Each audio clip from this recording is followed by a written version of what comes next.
Video simple सी है कि दो पिलर जो रहते हैं, कॉलम है, उनके बीच का डिस्टेंस कितना रख सकते हैं, ज़्यादा से ज़्यादा, कम से कम, हमारी कि घर सेफ रहे, गिरे नहीं।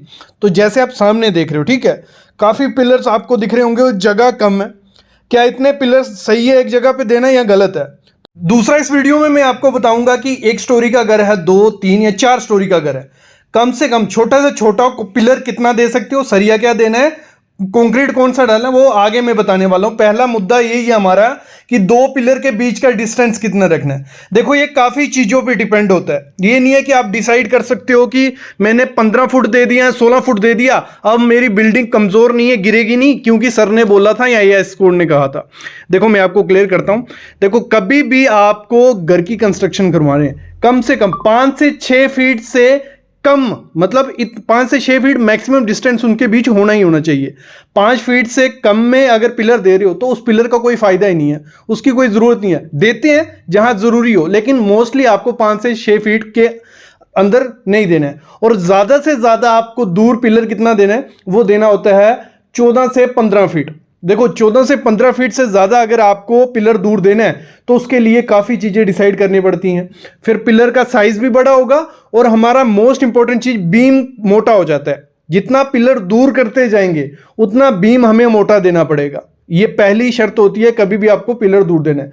तो आप 14 से 15 फीट दे सकते हो, बाकी सरिया भी डिपेंड करता है, सब चीजें डिपेंड करती हैं। काफी वीडियोस आपने यूट्यूब पे देखी होंगी कि आप ज्यादा कितना दे सकते हो, कम कितना दे सकते हो। हर बिल्डिंग का, हर घर का अलग सिस्टम होता है। IAS कोड ने भी कोई मेंशन नहीं किया कि आपको दूर कितना रख सकते हो। देखो, अगर रेजिडेंशियल घर है, मतलब कोई 1000 स्क्वायर फीट या 2000 स्क्वायर फीट पे घर बन रहा है, या 3000 स्क्वायर फीट ले लेते हैं, तब तक कोई दिक्कत नहीं आएगी। लेकिन जब हम 3 स्टोरी, 4 स्टोरी, 5 स्टोरी पे चले जाते हैं तो वहां दिक्कतें आने लग पड़ती हैं। तो छोटे पैमाने पे घर बना रहे हो, 14 से 15 फीट दे दो, लेकिन कॉलम का साइज भी डिसाइड कर लेना, कम से कम कितना देना है, वो आगे मैं आपको बताऊंगा।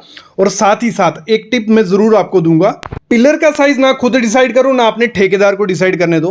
पहले डिसाइड करो आपको कमरा कितना बड़ा चाहिए, आपको हॉल कितना बड़ा चाहिए, ड्राइंग रूम कितना बड़ा चाहिए, स्टोरी कितनी है, ये सब चीजें डिसाइड कर लो। आराम से देख लो कि आपको चाहिए क्या, फिर जाओ स्ट्रक्चरल इंजीनियर के पास। जो स्ट्रक्चरल इंजीनियर होगा ना, वो आपको परफेक्ट तरीके से बताएगा कि पिलर का साइज कितना रखना है, सरिया कितना देना है। तो वो आपको, आपका जो 15 से 16 फीट या 14 फीट बोल रहा हूं ना, वो आपको 17 से 18 फीट भी और 20 फीट तक आपको दूर कर सकता है पिलर। लेकिन उस पर डिपेंड होता है कि वो बीम का साइज क्या दे रहा है, कॉलम का साइज क्या दे रहा है। तो इसलिए मैं मस्ट कहता हूं, पहले हम लोग डिसाइड कर लेते थे, छोटा मोटा घर होता था।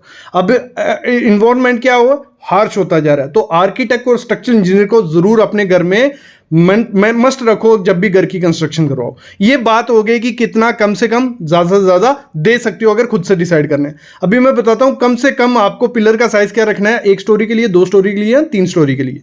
देखो, सबसे पहली चीज तो यह है, अगर आप सिर्फ ग्राउंड फ्लोर के लिए बना रहे हो घर, ये मत सोच के चलना सरिया सिर्फ ग्राउंड फ्लोर के लिए। 1 स्टोरी या 2 स्टोरी लेके चलो, क्योंकि फ्यूचर में आपके बच्चे या कोई भी कंस्ट्रक्ट कर सकते हैं 10 से 15 साल बाद। तो 1 स्टोरी एक्स्ट्रा लेके चलनी है जब भी घर की कंस्ट्रक्शन करवानी है। दूसरी चीज, हमेशा मैं कहूंगा स्ट्रक्चरल इंजीनियर के पास जाओ। ऐसे खुद से मत डिसाइड करो, लेकिन खुद से फिर भी डिसाइड करना। अगर आपने सोचा है कि मैं ज़्यादा इन्वेस्टमेंट नहीं करनी है तो मैं खुद से डिसाइड करूंगा, तो खुद मत करो ना, ठेकेदार को बोलो ये फॉलो कर लो, ये कम से कम पिलर का साइज इतना दे देना। और एक चीज और जरूर मैं आपको बोलूंगा, इस समय सबसे बड़ा स्कैम चल रहा है, मैं स्कैम नहीं बोलूंगा, लेकिन कुछ जगह लोग बेवकूफ़ बन रहे हैं। क्या हो रहा है कि लोगों को सही से कोई स्ट्रक्चरल इंजीनियर मिल रहा ही नहीं है, तो ऑनलाइन या जैसे किसी आर्किटेक्ट के पास गए, फ्रीलांसिंग कर रहा है, कोई भी है, तो स्ट्रक्चरल इंजीनियर पहले जेन्युइन उसका सर्टिफिकेट देखना है, उससे ही डिटेल लेनी है। और स्ट्रक्चर डिटेल वो तभी दे पाएगा जब आपकी साइट पे वो आएगा, मिट्टी देखेगा कैसी है, कितनी डेप्थ तक जा सकते हैं। तो उसके अगर बेरिंग कैपेसिटी नहीं होगी, मिट्टी कितनी क्षमता रखती है, तो वो स्ट्रक्चर डिटेल तो मतलब मेरे को लगता है एक रेफरेंस वैल्यू देख के ही दे रहा है, वो भी सही है, लेकिन दिक्कत आएगी फ्यूचर में। अभी चलते हैं पिलर का साइज देखते हैं। ग्राउंड फ्लोर बना रहे हो तो आपको साइज क्या रखना है, 9 इंच बाई 9 इंच का कम से कम आपको पिलर देना ही है। और उसमें 4 सरिये 12 के होने चाहिए। और जो उसकी रिंग की स्पेसिंग रहेगी, जो रिंग होता है ना, स्टीरअप बोला जाता है, ये रिंग होता है जैसे पिलर के सरिये, तो इनका जो स्पेसिंग रहेगा आपको बीच बीच का, वो 6 इंच रखना है, ठीक है। और 8 mm का रिंग रखना है। और कंक्रीट इसमें M20 ग्रेड डालना है, ये भी बहुत इंपॉर्टेंट चीज़ होती है, M20 या M25। तो 1:1.5:3 का आपको डालना ही डालना है। G+ की बिल्डिंग बनाते हो, घर बनाते हो, तो आपको कम से कम 9x12 का कॉलम देना है। 9 इंच बाई 12 इंच का कम से कम, छोटा बोल रहा हूँ, इससे बड़ा ही देना है, इससे कम नहीं दे सकते आप। 6-12 के सरिये उसमें भी रखने हैं और स्पेसिंग जो 8 mm का उसमें रिंग करना है, 6 इंच की स्पेसिंग रखनी है और कंक्रीट 1-1.5-3 का ये रेशो डालनी है। ये मतलब कॉलम का साइज इतना इतना रखना ही रखना है। और ये हो गया। और इसमें ये नहीं होता है कि आप मैक्सिमम डिस्टेंस 14 से 15 फीट रख सकते हो और 9 इंच की दीवार देनी है पूरे घर में। और अगर G+2 की बिल्डिंग है, मतलब ग्राउंड फ्लोर, फर्स्ट और सेकंड, 3 स्टोरी बनाना है, तो 12x12 का कम से कम आपको पिलर देना पड़ेगा, 300x300 का और 6-12 के। लेकिन इसमें मैं तो मेंशन करूंगा आप इसमें 16 के दो, लेकिन 12 के भी देते हो कम से कम तो चल जाता है, कोई फ्यूचर में इतनी दिक्कत नहीं आएगी। और स्टीरअप आपको 8 mm का 6 की स्पेसिंग पे देना है, M20 कंक्रीट। और बाकी तो स्ट्रक्चर इंजीनियर के पास मस्ट जाओ। देखो G+3 की घर बनाते हो तो उसमें 12x14 का कम से कम मिनिमम कॉलम आपको देना ही देना है। और जिसमें आपका क्या रहेगा, 4 सरिया आपका 16 का रहेगा और 2 12 का रहेगा, 10 mm का स्टीरअप रहेगा, 6 इंच की स्पेसिंग और M25 कंक्रीट रहेगा।